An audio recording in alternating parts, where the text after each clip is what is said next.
आरक्षणाच्या प्रश्नावर सरकारनं पत्रकार परिषद घ्यावी, संजय राऊत यांनी फडणवीसांना आव्हान केलंय.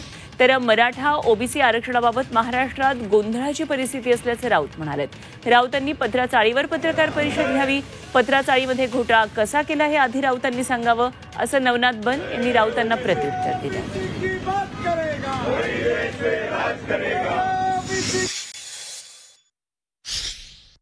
राज्याच्या मुख्यमंत्र्यांनी समोर येऊन जाता जाता मीडियासमोर बोलतात तसं नाही. त्यांनी एक पत्रकार परिषद घेतली पाहिजे या विषयावर, आणि जनतेच्या मनात ज्या शंका आहेत आरक्षणाबाबत, मग मराठा असेल, ओबीसी असेल, अन्य समाज असेल, त्या संदर्भातल्या प्रश्नांना त्यांनी सरकारच्या वतीनं अगदी रोखठोक उत्तरं आणि पुराव्यासह समोर त्यांनी ते विषय मांडले पाहिजे. जाता येता फक्त ते एखादी कॉमेंट पास करून जातात. एवढा मोठा निर्णय तुम्ही घेतला, एक भूमिका घेतलेली आहे, त्याच्यावर तुम्ही मतं मागणार आहात. भविष्यामध्ये तुम्ही पत्रकार परिषद घ्या. जागा नसेल तुमच्या पत्रकार परिषदेला तर आम्ही शिवसेना भवनात जागा देऊ. संजय राऊत यांनी पत्राचाळीवर पत्रकार परिषद घ्यावी.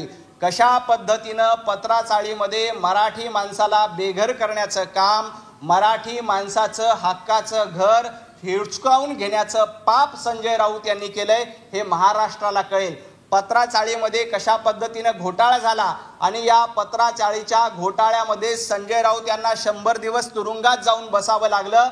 हा पत्राचाळीचा घोटाळा कशा पद्धतीने केला, पत्राचाळीमध्ये मुंबईतल्या मराठी माणसाला बेघर करण्याचं पाप संजय राऊत यांनी कसं केलं हे एकदा पत्रकार परिषद घेऊन जाहीरपणे सांगून टाकावं. आणि त्या पत्रकार परिषदेचा संपूर्ण खर्च मी माझ्या वैयक्तिक पैशातून करेल. संजय राऊत यांना माझं आव्हान आहे. अगोदर तुम्ही तुमच्या नेत्यांना, उद्धव ठाकरेंना तुम्ही सांगा की तुम्ही मुख्यमंत्री असताना या मराठा आरक्षणाचं सुप्रीम कोर्टात काय झालं, ते आरक्षण एससीबीसीचं आरक्षण हायकोर्टमध्ये देवेंद्र फडणवीस साहेबांनी टिकवलं आणि सुप्रीम कोर्टामध्ये गेल्यानंतर तुम्ही ते आरक्षण घालवलं. त्याच्या 1500 पानांचा अहवाल लपवून ठेवला. हे पाप तुम्ही त्या ठिकाणी केलं आणि म्हणून मराठा आरक्षणाची वाट लागली. आणि तुम्ही काय सांगता,